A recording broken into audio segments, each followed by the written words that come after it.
Brio Consulting would like to acknowledge the traditional owners of the lands and waters on which this podcast is recorded in Jindavick, Australia. We pay our respects to elders past and present.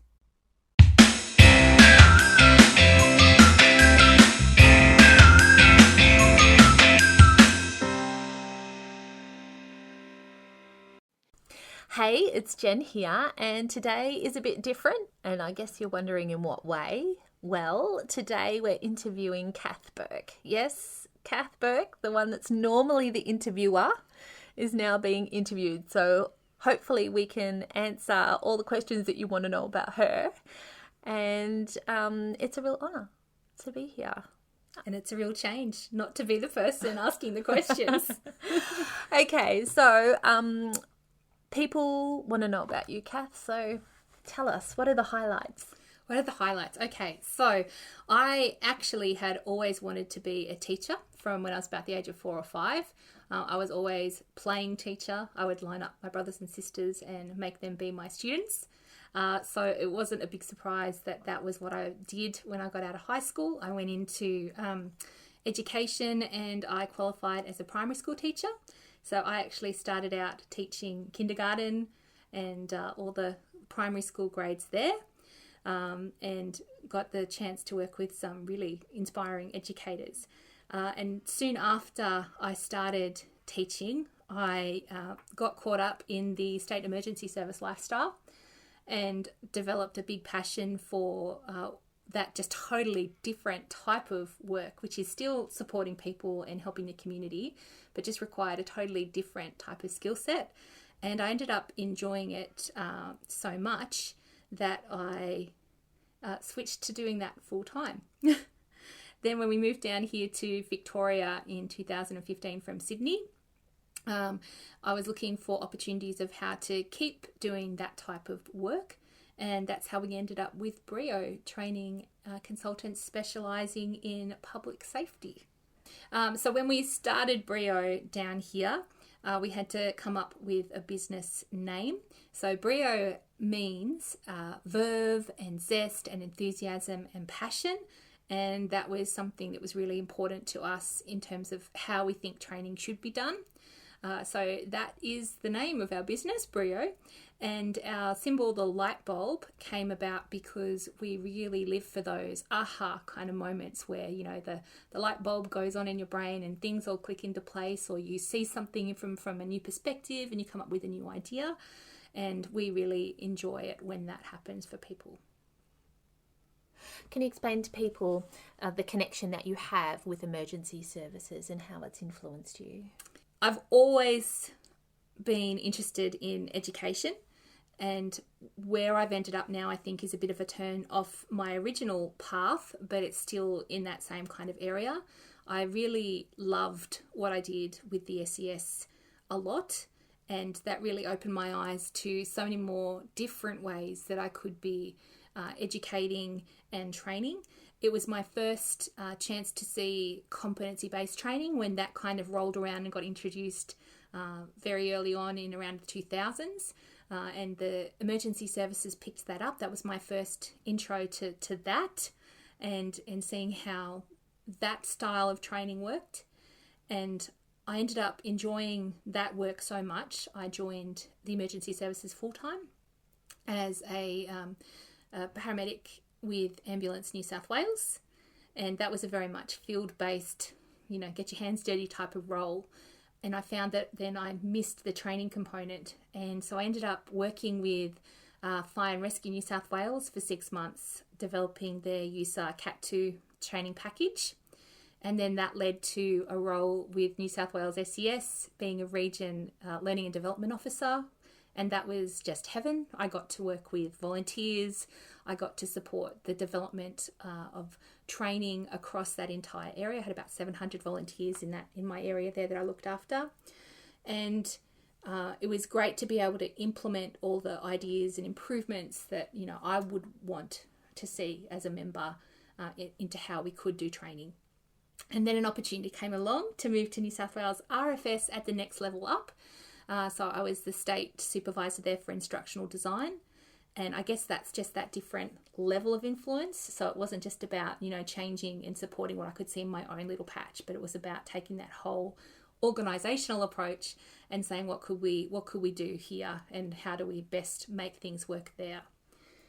So that's kind of how the journey ended up. I kind of ended up still doing training, but just working through that emergency services lens. Are you still connected with emergency services now? Yes, absolutely. Down here in Victoria, I volunteer with Ambulance Victoria as a community officer. So that's a bit different to some of the other states. It's kind of a retained casual approach. So you can join a station, you have your minimum qualifications and skills that you can do, and you're paid for the jobs that you do go on. And you do your training and everything else as well. I'm also a volunteer member of the District 9 Headquarters Brigade down here with CFA. And so that's a great chance to have a look at a different hazard and learn a whole lot of different things about how things work at district and in that incident management space. Fabulous. Okay, so let's focus on training now. What's your favourite training memory? And this is really hard. Yeah. But I had a think about this, and I think that when I group it together as to which ones really stand out from me, it's usually times when I've been working with people who are putting themselves out of their comfort zone, and they're really testing themselves and extending themselves. So train the trainer sessions. I used to train new trainers and assessors who are going to then go out and train other volunteers. We did a lot of team leader training sessions, so teaching people how to lead that team, and incident management team training, and even the Pacific, the trainer sessions we did there. And I think what all of those things have in common, it was seeing that the people gain confidence in themselves, so they could put all the things we've been talking about together. They took charge of the situation, they stepped up. And for me, it was letting them see, they reframed how they saw themselves as a person, what they could do. They had to be brave. It was very, like there's that emotional kind of response. And I think that's the best learning, the deepest learning we have is where you have that emotional response to what you're doing. Yes, definitely. Okay, so you're in a training session. What's your favourite go-to activity? I want my training to be known for being really active and having that collaborative approach to learning. I think that flows across to what you need to have as skills in everyday life now, particularly working in the emergency services. If it can be scenario-based, even better. So some of the active strategies I fall back on all the time is what will give people time to think and make sure that everyone is engaging with the activity, so you haven't got the option to opt out and not participate. So some of the ones I use is on the line, or some form of like hot or not, where one end is something, show how confident you feel. I feel really confident about it. Or down the other end, I don't know much about that. Hand up, stand up, pair up. So, you have a question or you have something to talk about, and you have to get up and physically go and talk to different people in the room. And then once you finish talking to them, you put your hand up and you go talk to somebody else. So you're getting to hear different points of view. And it's not about standing and talking in front of a whole group, but it's lots of people sharing lots of ideas.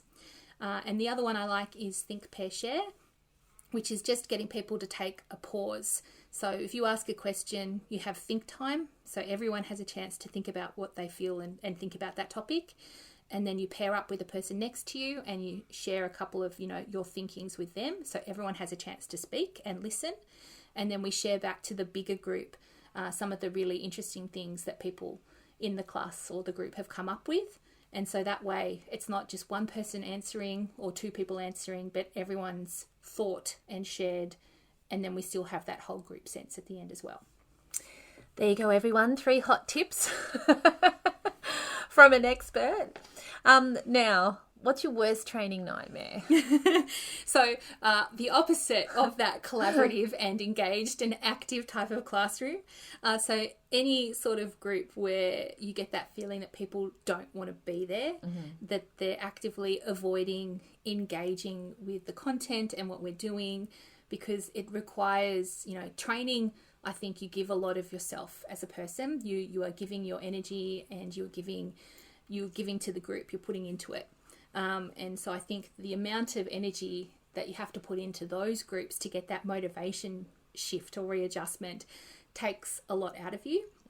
And it's that real urgent need to tap into that kind of, what's in it for me type of thing, so you can help that group get back on track. That can be hard work. Yeah, for sure. Because people, I guess, are used to sitting there passively and just being spoken to with no engagement. So to change that to where they are engaged and they have to do something can be quite a mind shift. Yeah. And, why would you want to sit there and do something if there's nothing in it for you? And there's lots of reasons why people are doing that training. Sometimes it is they want that promotion, or, they're there because they're getting paid. But, there's good reasons for doing training. And we're lucky in the emergency services, particularly with so many volunteers, that they're doing the training because it's going to help them do something better, do their job better, look after their community better. So that is helpful. Okay, so who's a person that you think's a great trainer? So actually not a trainer, but the first principal that I worked under in Sydney, Janet Hayworth, was an amazing educator. And her approach and her integrity, she was always learning. And that's the first person who really got this concept of lifelong learning into my head. I learned a lot from her about approaches to learning. William Glasser, which if you haven't heard of him before, his approach to this, the psychology around how people behave and what drives them and how that can link to education was really fascinating. And I've got lots of statements and little phrases that always run through my head, even now, like 20 years later. Think you can, think you can't. Either way, you're right. Or, what would you do or say if you did know the answer to that question? All of that reframing that we can use to overcome some of the limits that we put onto ourselves or others put onto themselves when it comes to being a learner. So that's pretty amazing. She's a pretty amazing woman. From a training point of view, I remember one big shift in my style was on SES team leader training sessions, and actually Tony Finelli, who taught me how to lead reflective debriefing with a person so that it's not you giving them feedback.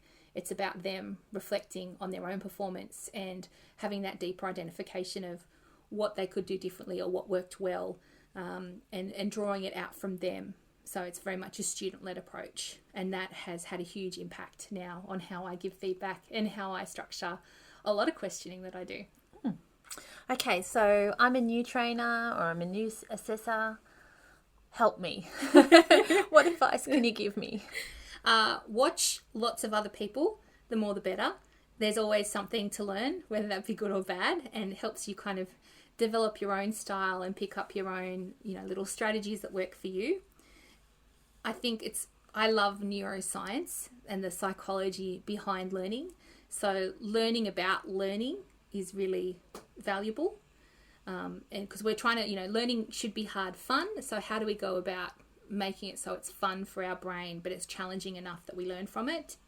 And my other tip is, you don't always have time to rewrite everything, particularly in competency-based training when there's session plans to be followed. It's not always about having to rewrite everything from scratch. Sometimes you've got 5 minutes and that's enough to tweak it to make that session more engaging, more interactive, more collaborative, and that can be enough. Just do that. What if I'm frightened to death? So this is the other phrase I picked up over the last few years. It actually came off the back of a KKK postcard, but I put it up on my wall because it made such a big difference to me, and that is, feel the fear, do it anyway. Yeah. Thanks, Kath. I think there's so many valuable tips that you've mentioned there that a lot of people will really be able to take on board and enjoy. And people, if you want to know more from Kath, you can email her. She'll help you out with any questions that you might have. Feel free to go onto the website of Brio Consulting. Yep, so www.brioconsulting.com.au. We're also on socials at Facebook, Instagram, and LinkedIn. Thanks, Kath. My pleasure, Jen. Thanks for tuning in. If something has sparked your interest and you want to dive deeper, you can click on the show notes or access all of our contact details from our website, www.brioconsulting.com.au, or find us on our socials. And remember, it's not just about inspiring ideas, it's about making ideas happen. Take a minute to reflect, take something away from this episode to find out more about or to try yourself. And don't forget, we love to hear about aha moments and how you have taken action.